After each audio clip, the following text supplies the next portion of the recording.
Hola Mugiwara, bienvenidos a navegar con nosotros de nuevo. Cuando uno se detiene a pensar en la recompensa de alguien como Rayleigh, el llamado Rey de las Tinieblas, el primer oficial del hombre que llegó al final del mundo y descubrió la verdad del siglo vacío, no es fácil imaginar un número modesto. En realidad, resulta curioso que esta información nunca se haya dado de forma directa, considerando que, desde el arco de Sabaody, su presencia ya imponía respeto, incluso a figuras que normalmente no dudan ante nadie. Kizaru, por ejemplo, un almirante que atacó a dos supernovas con la ligereza de quien patea arena en la playa, dudó cuando apareció Rayleigh. Eso está ahí, capítulo 504. Y no se trata solo de fuerza física, no se trata solo de haki, se trata del nombre, de la historia, del peso de quién fuiste en el pasado y de lo que aún representas en el presente. Por eso creo que quizás la recompensa de Rayleigh ha sido ocultada deliberadamente hasta ahora, no solo porque sería demasiado pronto para mostrarla, sino porque, tal vez, no esté tan alejada de las más altas que ya hemos visto. Ya Scopper Gavan, el brazo izquierdo de Gol D. Roger, fue recientemente introducido en el capítulo 1139 de One Piece, cerrando un misterio que duró 14 años.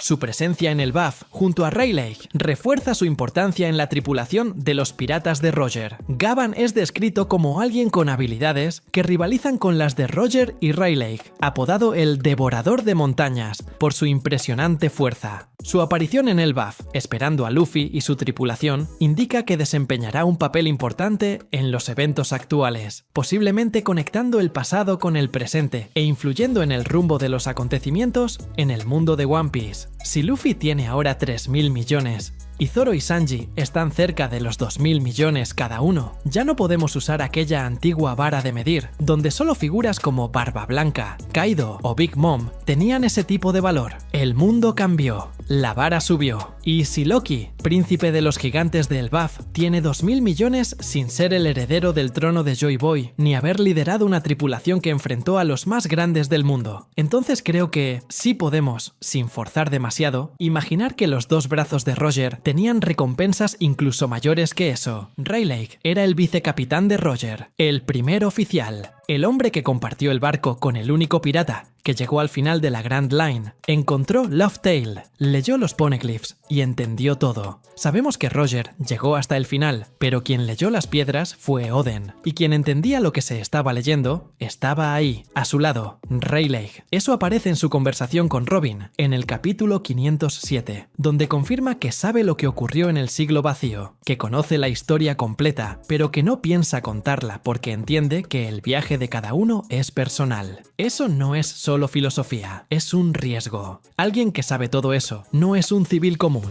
es una amenaza viva para el gobierno mundial. Y si es así, entonces ¿por qué anda libre? ¿Por qué el gobierno no mandó a todos los CP disponibles a cazarlo en Sabaody o en cualquier otro lugar donde haya sido visto? Tal vez porque Rayleigh no sea fácil de capturar, y eso lo vemos allí mismo, cuando detiene a Kizaru, que estaba a punto de acabar con Zoro. Tal vez porque el propio gobierno entiende que el costo de intentar capturar a Rayleigh no vale la pena. Pero también tal vez, y creo que ese tal vez tiene mucho peso, Rayleigh tenga una recompensa activa que aún se mantiene en secreto, porque revelarla pondría en riesgo la imagen que el gobierno quiere mantener. Si su recompensa se revela ahora, inevitablemente será comparada con las de los Yonkou, y si resulta ser mayor que la de alguien como Shanks o Teach, eso lo cambia todo. Hace que la gente se dé cuenta de que el mayor enemigo del gobierno tal vez no sea alguien activo, sino un viejo que aún tiene conexiones en todas partes, que conoce la historia prohibida y que, aunque dice estar retirado, apareció para ayudar al futuro rey de los piratas. Y ahí entramos en Gavan.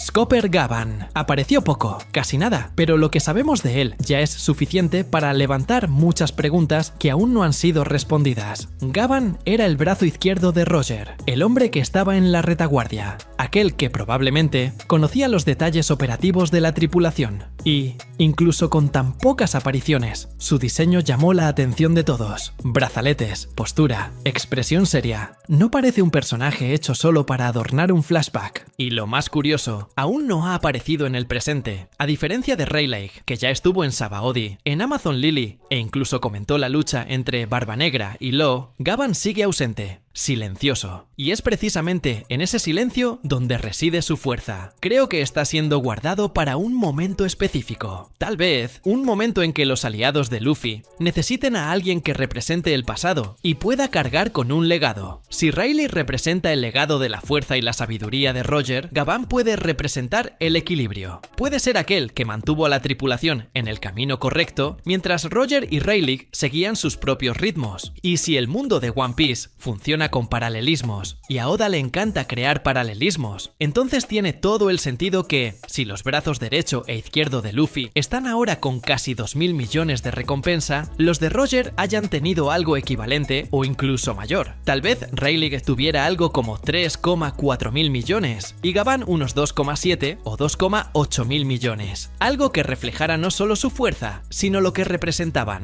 Porque la recompensa en One Piece nunca ha sido solo fuerza bruta. Es amenaza, es reputación, es impacto. Y esos dos hombres estaban al lado de alguien que sacudió el mundo. La cuestión de por qué no se han revelado esas recompensas hasta hoy puede responderse con un razonamiento casi lógico. No era el momento adecuado. Hasta Zou no habíamos visto ninguna recompensa superior a los 1.000 millones. Eso vino después, con Katakuri y luego los Yonkou. Rayleigh apareció mucho antes de eso. Si hubiéramos visto una recompensa de más de 3.000 millones en el capítulo 504, la vara de todo el universo habría cambiado. Y cambiado sin contexto. Ahora, con Luffy, Buggy y Teach por encima de los 3.000 millones, con Zoro y Sanji llegando a los 2, con Loki y los guerreros de Elbaf también allí, ese tipo de número ya no sorprende. Al contrario, ahora sirve como puente, ahora tiene un propósito narrativo, y por eso, tal vez, la recompensa de Rayleigh y Gavan pueda ser revelada pronto. Tal vez no como un cartel de "se busca", mostrado por alguien cualquiera, sino en un diálogo, un recuerdo, una conversación entre figuras que vivieron aquella época. También hay un detalle interesante sobre el contexto en el que vive Rayleigh. Él vive en Sabaody, un lugar clave por donde los piratas tienen que pasar antes de entrar al nuevo mundo. Él está ahí, como una sombra, un guardián del camino, alguien que ya ha estado en el final y ahora observa a otros comenzar. Y no es cualquier observador. Él ayudó a Luffy, entrenó a Luffy, y sabemos que eso no es poca cosa. El haki de Luffy cambió por completo después de 2 años. El control, la intuición, la voluntad. Todo eso fue moldeado por alguien que conoce el haki en su nivel más alto. Eso también es algo que una recompensa refleja, porque el gobierno sabe quién entrenó a Luffy, sabe en qué se ha convertido, sabe que no fue algo al azar, y sabe que si Rayleigh ayudó a un chico a llegar al nivel de un Yonkou en 2 años, eso por sí solo ya sería motivo suficiente para aumentar su recompensa. Si es que no ya era gigantesca antes. Ahora, sobre Gavan, el silencio es casi poético. Es el único gran nombre de la tripulación de Roger que aún no ha tenido un papel en el presente. Pero quizás sea precisamente por eso que tendrá un rol crucial, porque todo lo que se guarda así por tanto tiempo no es olvido, es preparación, es construcción. Si la recompensa de Rayleigh fuera de 3.400 millones por todo lo que representa y la de Gavan fuera algo como 2.800, eso encajaría perfectamente con el panorama actual, con lo que está viviendo el mundo, con lo que representa Luffy, porque si Luffy es el heredero espiritual de Roger, entonces los nombres que lo rodean también cargan ecos del pasado. Zoro como el nuevo Rayleigh, Sanji como el nuevo Gavan. Los paralelismos no son exactos, pero son sentimentales, y en One Piece el sentimiento tiene peso, carga legado y carga recompensa. Y quizás, solo quizás, cuando se revelen esas recompensas, nos demos cuenta de que el gobierno mundial nunca dejó de temer lo que esos hombres sabían, que el silencio en torno a sus nombres no fue olvido, fue respeto, fue cautela, y tal vez ese respeto silencioso fue lo que permitió que Rayleigh pudiera andar libre, porque a veces enfrentarse a una leyenda viva no es una estrategia, es una invitación al caos. Y ahora, con Gavan finalmente apareciendo, no en un flashback, no en una mención suelta, sino presente, vivo, en el BAF, el misterio que duró más de una década comienza a disolverse. No fue solo construcción, fue preparación. Un personaje que Oda escondió durante 14 años no regresa a escena por casualidad. La elección del BAF como escenario tampoco es aleatoria. Es la tierra de los más grandes guerreros, de los cuentos heroicos, del pasado profundo. Un lugar donde las leyendas se hacen realidad. Y Gavan está ahí, junto con Rayleigh, como si los ecos del siglo vacío se estuvieran reuniendo solo para un último movimiento. El apodo de Devorador de Montañas ya dice mucho. Eso coloca a Gavan en un nivel de fuerza que rivaliza con los grandes nombres de la serie, no solo en poder físico, sino en impacto. La Marina lo sabe, el gobierno lo sabe, y tal vez, por eso mismo, el silencio en torno a él siempre fue más que olvido. Fue una forma de contención. Revelar su existencia, su posición, su recompensa. Sería reavivar brasas antiguas que el mundo intenta mantener apagadas. Esas recompensas no se revelaron antes, porque el mundo de One Piece no estaba listo, ni narrativa ni emocionalmente. Ahora todo ha cambiado. Joy Boy ha regresado. Las leyendas del pasado se están moviendo. Y con Gavan apareciendo en el BAF al lado de Rayleigh queda claro, el final se aproxima. Y no vendrá solo con nuevos nombres, sino con los antiguos regresando para cobrar lo que el mundo olvidó. Quizás, al final, el mayor triunfo de Roger no fue solo descubrir la verdad, sino tener a su lado a hombres como Rayleigh y Gavan, leyendas silenciosas, cuyas recompensas eran tan grandes como sus legados, hombres que, incluso en silencio, siguieron moldeando el mundo. Y ahora, con todo a punto de colapsar, ya no están observando, están regresando. Y cuando las leyendas vuelven a la acción, hasta los dioses tiemblan, o mejor dicho, los dragones celestiales. Y eso es todo, Mugiwara. Espero que hayas disfrutado el video tanto como nosotros disfrutamos haciéndolo. Si deseas seguir acompañando nuestras aventuras, no olvides suscribirte y activar la campanita para recibir notificaciones. Deja tus comentarios sobre lo que te gustaría ver en el próximo video y hasta entonces, que la suerte esté siempre de tu lado. Hasta la próxima.